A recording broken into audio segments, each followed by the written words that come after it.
আর মাত্র কয়দিন, তারপর আব্বা তোকে বেঁচে দেবে।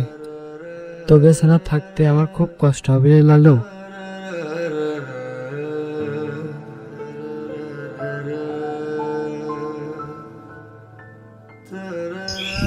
কিরে বাপ রুমন, তুই এনে মন খারাপ করে বসে রয়েছ আর লালুর বাড়ি নিয়ে যাসনি? লালুর তো বাড়ি নিয়ে যেয়ে ঘাস দিয়েছে। আয় এদিকে আয়, আয় এদিকে আয়। কি হয়েছে বাপ, তোর মন খারাপ কা? কোনদিনই লালু সত্যি বেঁচে দিবা? কি করবো ক, তুই চিন্তা করিস নি। লালুরে বেঁচে এবার তোর ঈদের নতুন জামা কিনে দিবানে, শার্ট আর প্যান্ট কিনে দিবানে।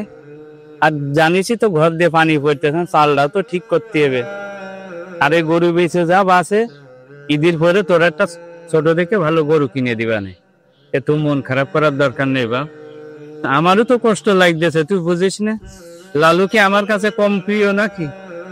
চল বাড়ি চল, মন খারাপ করিস নি বাপ।